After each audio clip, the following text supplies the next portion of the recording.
Assalamualaikum everybody. Kali ini aku mau membawakan salah satu kisah yang dialami oleh kita sebut saja sebagai Irma. Jadi Irma ini sering kali ngalamin yang namanya ketindihan atau sleep paralysis. Bahkan hal ini dia alami sejak dia masih kecil.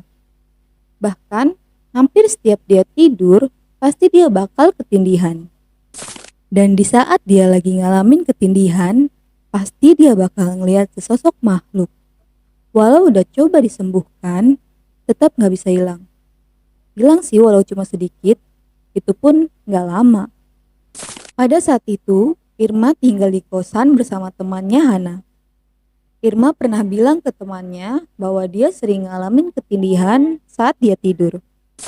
Hana diminta untuk memijat kakinya Irma saat dia ngalamin kejadian itu supaya ketindihannya cepat hilang. Dan ternyata benar. Pernah suatu waktu, Hana menyadari temannya yang lagi tidur itu terlihat kaku. Seperti yang diminta sebelumnya, dengan segera Hana memijat kakinya Irma. Singkat cerita, waktu itu saat Irma baru pulang dari kampusnya. Saking kecapeannya, Irma pun ketiduran. Karena Hana yang belum pulang dari kampus, Irma jadi sendirian di kosan. Singkat cerita, waktu itu saat Irma baru pulang dari kampusnya. Karena kecapean, Irma pun ketiduran. Hana yang belum pulang dari kampus membuat Irma sendirian di kosan. Belum lama dia tertidur, dia mengalami ketindihan dengan posisi telentang. Dia berhasil membuka mata, tapi badannya masih belum bisa digerakkan. Tapi ya karena sudah terlalu sering, jadi Irma santai aja. Dari sudut mata, dia melihat Hana yang lagi tiduran di sebelahnya dengan posisi membelakangi Irma. Dan seperti yang sudah-sudah, Irma berusaha keras memanggil Hana walau hanya terdengar suara kecil aja supaya si Hana mijitin kakinya. Tapi si Hana ini gak ngehirauin sama sekali. Oh, mungkin tidur, pikir Irma. Ya sudah kan, Irma berusaha menenangkan diri beberapa saat. Gak lama kemudian, barulah dia mulai bisa menggerakkan badannya walau belum sepenuhnya. Lalu, tiba-tiba pintu kamar terbuka. Ternyata Hana baru pulang. Dan dia juga masih pakai tas yang biasa dia bawa ke kampus. Irma kaget dong. Terus, yang tadi di sebelah dia tiduran siapa? Irma yang pada saat itu belum sadar sepenuhnya alias masih setengah ketindihan mencoba mastiin siapa cewek yang tadi tiduran di sebelahnya. Dengan perlahan dia menoleh. Dan ada. Cewek itu masih ada di sana. Tapi posisinya udah ganti. Sekarang dia udah menghadap ke Irma. Sosok ini memiliki rambut pendek dan pakaian berwarna hitam. Tapi yang bikin seram itu mukanya. Irma ngeliat sosok itu gak punya muka. Dan tahu nggak? Kalau seluruh mukanya itu cuma ada mata. Ada banyak banget, mungkin ada puluhan. Dari yang kecil sampai yang besar. Setelah sadar sepenuhnya, Irma langsung duduk. Dia mencoba menoleh ke arah sosok itu lagi, tapi ternyata udah nggak ada. Irma ini tipe orang yang sering melihat hantu. Ya terutama kalau dia ketindihan itu. Walau jarang terlihat jelas dan cuma sekedar bayangan aja, tapi sebenarnya dari semua hal yang pernah dia alamin, sebenarnya Irma berusaha berpikir positif. Oh, mungkin dia kecapean atau halusinasi. Puncaknya, setelah sekian lama ngalamin hal yang serupa, pernah suatu waktu, Irma ngerasa kalau yang dia lihat saat itu bukanlah sekedar halusinasi. Waktu itu, hari berjalan seperti biasanya. Tapi, saat menjelang subuh, Irma terbangun karena ada yang melempar batu kecil ke pintu kosannya. Karena penasaran, dia mengecek dan membuka pintu itu. Anehnya, pas dia lihat keluar, ternyata yang ada di depan pintunya bukanlah batu, melainkan bunga melati yang lumayan banyak. Irma langsung bangunin si Hana. Tapi katanya Hana dia nggak kedenger apa-apa. Jadi ya udah, mungkin Irma pikir emang ada yang iseng aja. Jadi dia sapulah bunga melati itu.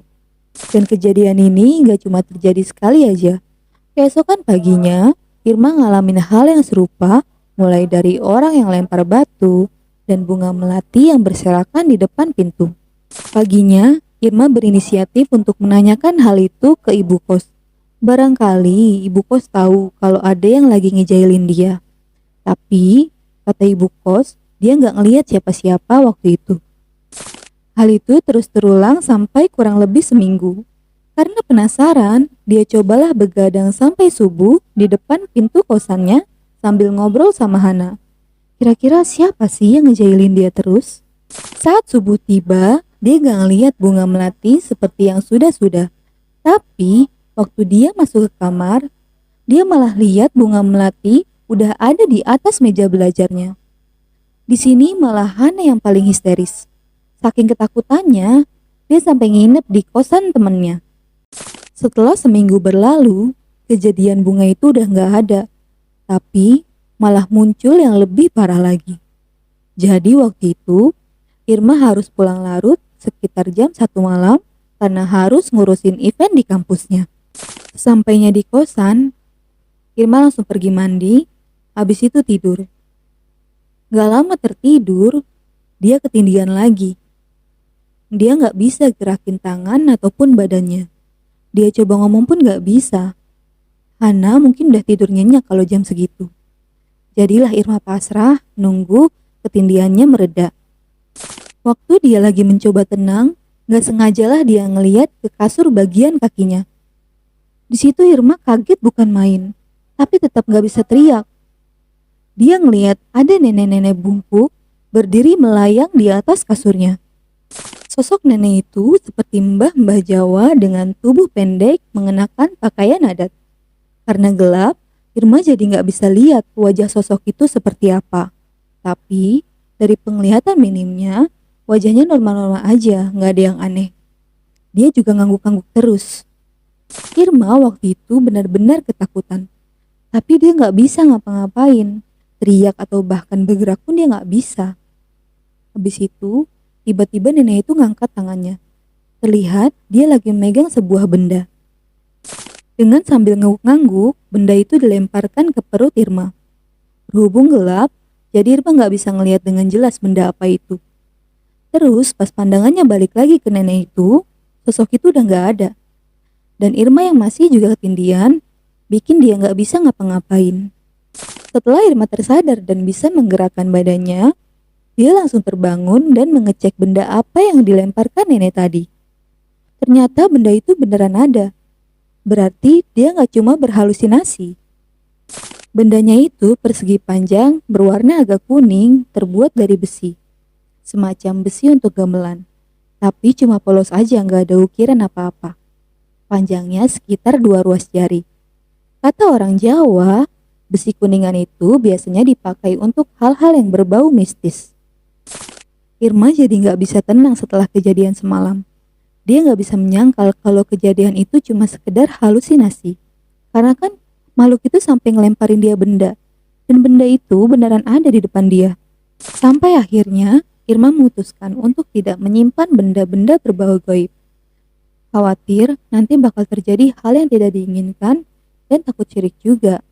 Hana pun takut kalau ada benda seperti itu. Dan Hana bilang ke Irma kalau dia bakal ajak budenya yang paham tentang hal-hal gaib ke kosan mereka.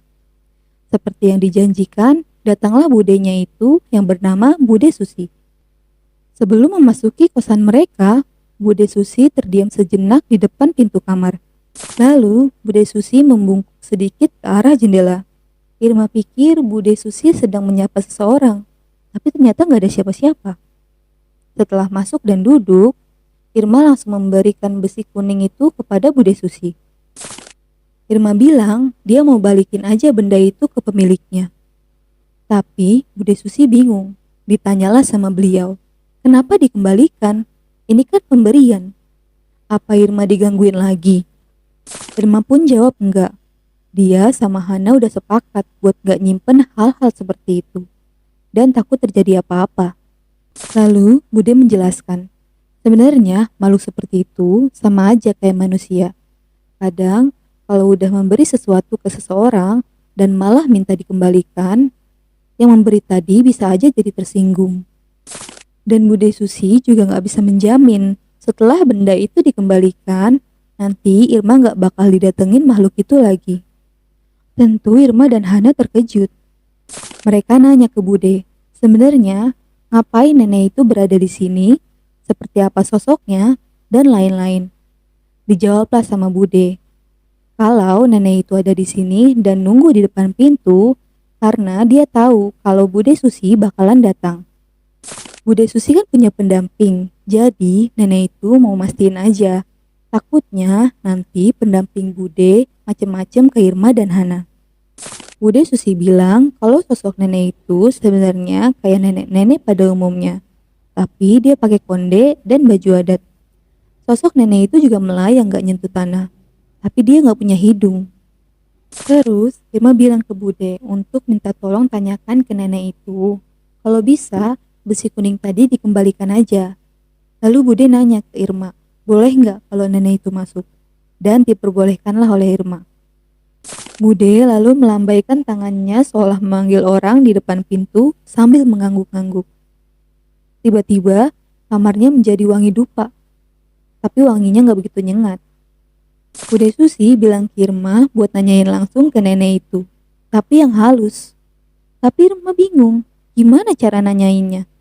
Bude bilang, ya kayak ngomong biasa aja. Dengan memberanikan diri, Irma bertanya dan meminta maaf kepada sosok nenek yang tidak bisa dia lihat.